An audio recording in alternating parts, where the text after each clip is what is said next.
Every single day, more than 100 million bottles of Fanta are opened around the world. That's millions of moments filled with bright fizz, sweet flavor, and that unmistakable orange spark.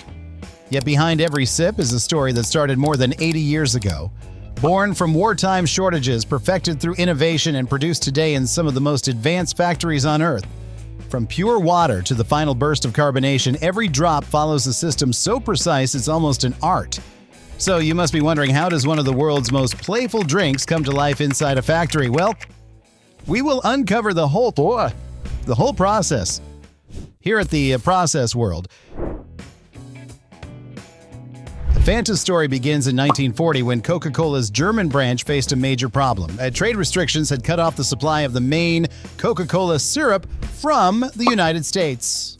With no way to produce their flagship drink, the team in Germany, led by Max Keith, decided to create something new using whatever ingredients were available locally. They gathered apple fiber from cider factories, whey left over from cheese production, and a bit of beet sugar. It was an unusual mix, but it worked. The result was a pale, fruit-flavored beverage that quickly became popular across wartime Germany. To name it, Keith asked his team to use their imagination, or fantasy in German, and that's how Fanta got its name. After the war ended, the original version faded away, and Coca-Cola shifted its focus back to its main brand. But the name Fanta stayed alive. In 1955, Coca-Cola's Italian team revived it with a new formula based on real orange juice. That refreshing version became the blueprint for the modern Fanta. Its success in Italy spread fast, reaching the rest of Europe and eventually the entire world. But how do they make it? Well, before we get into that, please leave a like and subscribe for more amazing videos like this one. Now, moving on, Fanta begins with a tight recipe that's all about balance, and the core list stays simple and familiar. Purified water, a sweetener, cane sugar, or high fructose corn syrup, depending on the country, natural citrus flavors led by orange, citric acid for a clean tang, and food-grade color to lock in that bright, recognizable hue. Each ingredient is dosed with precision, so a bottle opened in Nairobi feels the same as one opened in Naples. But before any flavor meets the tank, the factory prepares the foundation: water. It runs through multi-stage purification, filtration to catch particles, softening to tune hardness, activated carbon, or similar steps to strip out chlorine, then sterilization.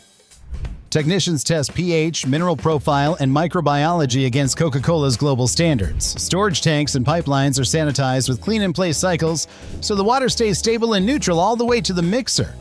With the base cleared, the mixing line comes alive. Sweetener is weighed and dissolved into the treated water to form a smooth, consistent syrup.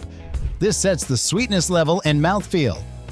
Next, the flavor team doses the citrus blend, natural extracts and oils that define Fanta's fruity profile, with recipe controls that keep the taste consistent across regions. Citric acid follows to sharpen the edges and keep the profile refreshing from the first sip to the last. Color is then added in measured drops to reach the exact shade consumers expect. Operators and inline sensors verify it visually and instrumentally, right alongside checks for brick sugar content and acidity. When the readings line up with specification, the batch moves through fine filtration, and in many plants, a pasteurization step is applied to support safety and shelf life. The finished syrup is then transferred into sealed, pressurized tanks, ready for the next stage on the line. Now, this is where the drink comes alive. After the syrup has been mixed and tested, it's cooled down and transferred to pressurized tanks where carbonation takes place. Here, carbon dioxide gas, or CO2, is carefully injected into the liquid under controlled pressure and temperature. The lower the temperature, the easier it is for the gas to dissolve, which is why the syrup is always chilled before this step begins. The CO2 mixes evenly throughout the liquid, creating those tiny bubbles that give Fanta its refreshing fizz. The level of carbonation is measured with precision. Technicians monitor how much CO2 enters each batch to keep the perfect balance between fizz and flavor. Too much gas can make the drink taste sharp, while too little makes it flat. Automated sensors in every factory maintain those levels consistently, no matter how many bottles are being filled. After the gas is fully infused, the carbonated syrup is blended with more treated water to reach its final concentration. The sweet, fruity, and sparkling Fanta everyone knows. With the fizz locked in, the drink moves to its next stage, bottling. This part of the factory is a blend of speed, precision, and automation. Every bottle or can that enters the line is first cleaned and sterilized, whether it's a glass bottle, a plastic PET bottle, or an aluminum can. Each one is rinsed with filtered water or sterilizing air to remove even the smallest trace of dust or residue. Clean containers are key to keeping the drink safe and fresh. After cleaning, the containers move to the filling station. High-speed machines fill thousands of bottles every hour with exact precision. Each nozzle releases the same amount of Fanta, filling to a uniform level to maintain consistency across every package. Since Fanta is carbonated, the filling process takes place under controlled pressure to keep the bubbles intact. The moment each bottle is filled, it's immediately sealed. Plastic bottles are capped with tight-fitting lids, glass bottles are crimped with metal caps, and cans are sealed shut with an airtight lid. This step locks in the carbonation and flavor, keeping the drink as fresh as it was in the tank.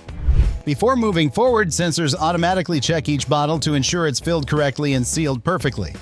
Any container that doesn't meet the standard is removed from the line. This stage shows how advanced beverage factories have become. Every movement is timed, monitored, and designed to deliver a drink that's consistently high quality. Once sealed and verified, the bottles move down the conveyor, heading for labeling and packaging, the final touches before they leave the factory floor. When it comes to labeling, automated machines work in perfect rhythm, feeding bright orange Fanta sleeves onto spinning applicators that hug each bottle with flawless precision. Every label carries the details that matter: the bold logo, the ingredient list, the nutrition facts, and the expiry date, all aligned exactly the same way across thousands of bottles. The entire design defines the brand. That vibrant orange shade instantly connects to the flavor inside, while the playful bubbles and curved font capture the energy and fun that Fanta stands for. The system runs fast and clean, combining mechanical accuracy with a sense of personality that turns a simple drink into a product people recognize anywhere in the world. Right after labeling, inspection systems get to work. High-resolution scanners read every bottle, checking print clarity, color density, and alignment. If a label is skewed, torn, or incomplete, a pneumatic arm guides it off the line for recycling. Technicians keep an eye on live dashboards that show reject rates and machine performance, so small issues get fixed before they slow the run. This is where the product starts to look shelf-ready and the brand's personality really shows up. Quality control runs alongside these steps. Not only at the end, samples are pulled at regular intervals and taken to the lab. There, specialists measure bricks to confirm sweetness, check pH and acidity for that crisp, tangy balance, and verify CO2 levels so the fizz feels right when opened. Color is compared under controlled lighting to keep that signature orange consistent. Micro tests confirm the drink is clean and safe. Samples are incubated and examined for any unwanted growth. On the packaging side, cap torque, seal integrity, and fill height get verified with gauges and vision systems, and anything that falls outside set limits is isolated and recycled, and the data goes into the batch record for full traceability. When a batch clears these gates, the focus shifts to movement. Bottles ride conveyor belts into packers that group them by market format: shrink-wrapped sixes, tray packs, or cardboard cartons. Case codes are printed for tracking, then robots stack cases into tight, stable pallets. A layer of stretch film locks everything together, protecting bottles from knocks and vibration during transport. Forklifts shuttle pallets to the warehouse, where temperature and humidity are controlled to help preserve carbonation and flavor. Logistics teams schedule departures based on live demand. Beverage spec trucks are loaded to minimize pressure swings and keep loads stable. Many fleets run temperature-regulated compartments for long routes or hot climates. From the plant, pallets head to regional distribution centers where inventory systems balance stock across retailers. The same data on each case, batch, time, line number, keeps the chain transparent from filler to store. By the time a bottle reaches a cooler, it has passed through layered checks, precise labeling, and careful handling. The goal never changes. The same bright taste, the same clean fizz, and a package that looks as good as it pours. From the first label wrap to the last warehouse scan, every step is designed to deliver that familiar Fanta moment: cold, lively, and ready to open. Now that we've seen how Fanta is made, which drink should we explore next? Coca-Cola, Sprite, or maybe Pepsi? Comment down below, leave a like, subscribe, and turn on the notification bell for more amazing videos like this one.